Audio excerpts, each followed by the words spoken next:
देखो आम जब गोटे आंगुली अन्य को देखा ताले आउ चार्टा आंगुली आम आड़े आसले अन्य को कहवा आगु निजे 1000 थर भावतु।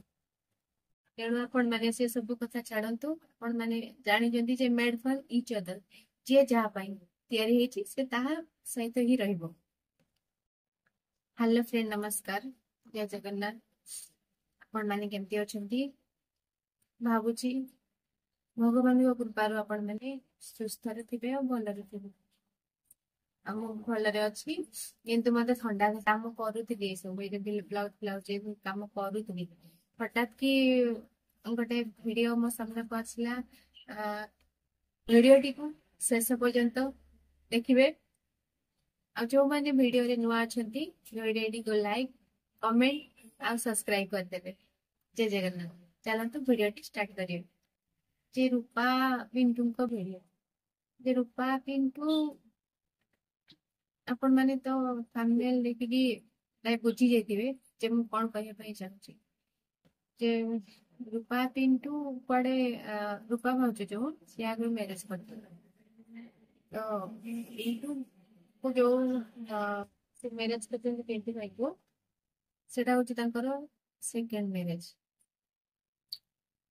हम बुझी पारुनी से मानकर तो किछि प्रॉब्लम होनी ना से दुई जनकर किछि प्रॉब्लम होची से विषय को नेकी ना तांको घर लोककर से विषय को नेकी किछि प्रॉब्लम होची। किंतु जो माने तांको देखुचंती से मानकर कोन प्रॉब्लम होची जदि भी कथाटा सत हे ताले पिंटू भाईंकर तो किछि जाउनी कि तांको परिवारंगर तो किछि असुविधा होनी। आ गोटे कथा आपण माने जो सियोरिटी सहित कहते जे रूपा बाहर कौन आपण माने पूरा कन्फर्म जानी जदि भी कथाटी सत ताहले किसी असुविधा नहीं कहीं जदि भी सी बाहर नहीं थे तो यहाँ को सेकंड मैरिज कले तो से किसी कारण थी कहीं मानू आसिक यहाँ को सेकंड मैरिज कले सेटा तो किसी कारण थी छुआ उड़ी गले छुआ उड़ी गला परी कथा कहते जमी एटा आज नुआ सी सेकंड मैरिज कले नुआ आपण मैंने हुए तो बोधे जानी ना नुआ देखुं एटा जे ये ताको सेकंड मैरिज कला आपण मैंने हुए तो जानी ना कौन एमती हुए बोली एमती तो केते होची थर्ड मैरिज फोर्थ मैरिज भी कर तो सेमती हुए एक कथा आपण माने भी जानी तथापि आपण मानकर कौन तांकर तो बॉन्डिंग बहुत भलो अच्छी।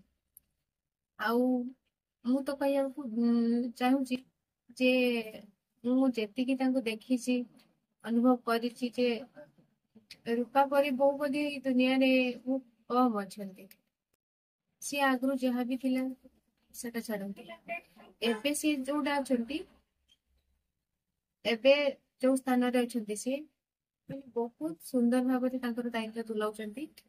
आ पास्ट कथा छाड़ंतु समस्त पास्ट था पास्ट रे कौन घटी कौन नहीं सेटा को जदि आमे दोहरेबा ताले कष्ट लगे।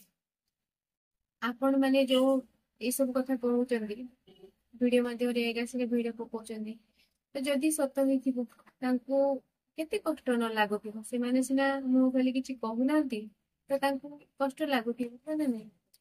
आउ आपण माने जेंती कहउचंदी एमती सेकंड मैरिज कि गोटे बाहाई स्त्री किंबा पुरुष आ गोटे विवाह करूनी एक कथा आपण माने जानी कि भी जमती किसी जानी ना जे एटा जमती कहउचंती एटा नुआ आपण सुनुचंती बा देखुचंती आउ आपण माने तांकू अन्य वे रे रोस्ट करूथिले कि किछि कहउथिले ठीक अछि किंतु एटा होची गोटे नारी रो इज्जत रो कथा बुझ पले कि सेटा बारंबार दोहरुथिले काई को से बाहाई थिला आपण माने कोन साधु आपण मानकर कि एमती किछि हेइनी। आउ आपण माने एमती लोक भी अछंती जो माने कि टिके माने ऊपर उठी गले ताको माने ईर्षा करंती आपण माने सेमती करचंती के आपण माने तांको ईर्षा करी के सब जदी करू थांतु ताले देखंतु एगोटा बहुत भूल कथा। ସେମାନେ ଆଜି ଯୋଉ ଏହି ସ୍ଥାନରେ ପହଞ୍ଚିଛନ୍ତି, ଏତେ ବଡ ଘର କରିଛନ୍ତି କିମ୍ବା ଏତେ ପଇସା ଇନକମ କରିପାରୁଛନ୍ତି, ତ ସେମାନେ ତାଙ୍କର ପରିଶ୍ରମର ଫଳ ସେଗୁଡିକ। ତ ଆମେ ଯଦି ସେଇ ସବୁକୁ ନେଇକି ବି ତାଙ୍କୁ ତାଙ୍କୁ ଈର୍ଷା କରିବା, ତାହେଲେ ଆମର ତ କିଛି ଭଲ ହେବନି କି ତାଙ୍କର କିଛି ଖରାପ ହବନି। କାହିଁକି ନା ଆମେ ଯାହା ଦେଖୁଛୁ ତାଙ୍କ ଘର ଲୋକ କିମ୍ବା ତାଙ୍କ ପରିବାର ଲୋକ ସମସ୍ତଙ୍କର ଭଲ ବଣ୍ଡିଙ୍ଗ ଅଛି। ଆମେ ମାନେ ବି କି ଆପଣ ମାନେ ବି ଯୋଉ ୟୁଟ୍ୟୁବ କରୁଛନ୍ତି କିମ୍ବା ଫେସବୁକ୍ କିମ୍ବା ଇନଷ୍ଟାଗ୍ରାମ ସବୁ କରିଛନ୍ତି, କିଛି ନା କିଛି ଆଶା ରଖିକି ତ କରିଥିବେ। ତ ସେମିତି ସେମାନେ ଆଶା ରଖିକି କରିଥିଲେ ଆଉ ବହୁତ ପରିଶ୍ରମ କରିକି ସେମାନେ ପରିଶ୍ରମର ଫଳ ପାଇଛନ୍ତି, ଯୋଉଟା କି ଆଜି ସେମାନେ ବହୁତ ବଡ ହେଇପାରିଛନ୍ତି। ତାଙ୍କର ଜୀବନ ସାଥୀ ପିନ୍ଧୁ ଭାଇ କିମ୍ବା ତାଙ୍କର ଫ୍ୟାମିଲି ମେମ୍ବର ଯଦି ତାଙ୍କୁ ଏତେ ଭଲ ପାଉଛନ୍ତି, ତ ଆପଣ ମାନଙ୍କର କଣ ହଉଛି? ତେଣୁ ଆପଣ ମାନେ ସେ ସବୁ କଥା ଛାଡନ୍ତୁ। ଆପଣ ମାନେ ଜାଣିଛନ୍ତି ଯେ ମେଡ୍ ଫର୍ ଇଚ୍ ଅଦର, ଯିଏ ଯାହା ପାଇଁ ତିଆରି ହେଇଛି ସେ ତାହା ସହିତ ହିଁ ରହିବ। ସେମାନେ ଯଦି ଠିକ ଅଛନ୍ତି, ତାହେଲେ ଆପଣ ମାନେ କହି କହି ଥକିଯିବେ, ଭିଡିଓ ପକେଇ ପକେଇ ଥକିଯିବେ, କିନ୍ତୁ ସେମାନଙ୍କର କିଛି କ୍ଷତି ହବନି। ଆଉ ମଣିଷ ହିଁ ମଣିଷକୁ ବୁଝନ୍ତୁ। କୋଉ କଥା ମାନେ କାହାକୁ କେତେ ମାତ୍ରାରେ ବାଧିବ, ସେମିତି ବାଧିଲା ଭଳି କଥା କୁହନ୍ତୁ। ତାକୁ କେତେ କଷ୍ଟ ହବ, ସେମିତି କଷ୍ଟ ହବା ଭଳି କଥା କାହାକୁ କୁହନ୍ତୁ ନାହିଁ। ଆପଣ ମାନେ ରୋଷ୍ଟ କରିଥିଲେ ଠିକ ଥିଲା, ସେଟା ଗୋଟେ ୱେରେ ଥିଲା, କିନ୍ତୁ ଆପଣ ମାନେ ଯୋଉ ଏଇ କଥାଟା କହୁଛନ୍ତି ନା, ଏଇଟା ଗୋଟେ ୱେରେ ଅଛି। ବୁଝିପାରିଲେ କି? ଏଇଟା ମାନେ ବହୁତ ଖରାପ, ଯେଟା ଭଲ କମେଣ୍ଟ ନୁହେଁ, ଏଇଟା ବହୁତ ଖରାପ କମେଣ୍ଟ। କାହିଁକି ନା ଆଜିକାଲି ସମସ୍ତେ ସୋସିଆଲ ମିଡିଆରେ ଅଛନ୍ତି, ଯେକୌଣସି ପ୍ଲାଟଫର୍ମରେ ଅଛନ୍ତି, ସମସ୍ତେ ତ ଆପଣ ମାନଙ୍କର ବି ଝିଅ ବୋହୂ ଅଛନ୍ତି, ତ ଆପଣ ମାନଙ୍କ ସହିତ ବି ଝିଅ ବୋହୂ ମାନଙ୍କ ସହିତ କି ଆପଣ ମାନଙ୍କ ସହିତ ବି ଏମିତି ସବୁ ହବ। ତାହେଲେ କଣ ଆପଣ ମାନେ ବ୍ଲକ୍ କରୁଛନ୍ତି, ତ ଆପଣଙ୍କ କଥା ମଧ୍ୟ ସମସ୍ତେ ଜାଣିବେ, ତ ଆପଣ ମାନଙ୍କୁ ବି ସେମିତି କହିବେ। ଆପଣ ମାନଙ୍କୁ ସେଥିରେ କେତେ ବାଧିବ, କେତେ କଷ୍ଟ ନ ହବ। ତେଣୁ ନିଜ କଥା ଆଗେ ଚିନ୍ତା କରନ୍ତୁ, ତାପରେ ଅନ୍ୟକୁ ଦେଖିବେ କହିବେ।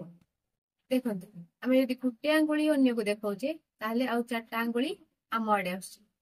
ତାହେଲେ ଅନ୍ୟକୁ କହିବା ଆଗରୁ ନିଜେ 1000 ଥର ଭାବନ୍ତୁ। ସେ ଅନ୍ୟକୁ କହିବା ଆଗରୁ ଆମକୁ ମାନେ ଭାବିବା ଦରକାର। ତେଣୁ ମୁଁ ଶେଷରେ କହୁଛି, ଆପଣ ମାନେ ଯଦି ଏମିତି ଭିଡିଓ ନ ପକେଇବେ, ତାହେଲେ ଆପଣଙ୍କ ପାଇଁ ଭଲ ଆଉ ତାଙ୍କ ପାଇଁ ବି ଭଲ। କାହିଁକି ନା ଏହା ଗୋଟେ ନାରୀର ସମ୍ମାନ। ବୁଝିପାରିଲ? ଆଜି ପାଇଁ ଭିଡିଓଟି ଏତିକି। ନମସ୍କାର, ଜୟ ଜଗନ୍ନାଥ।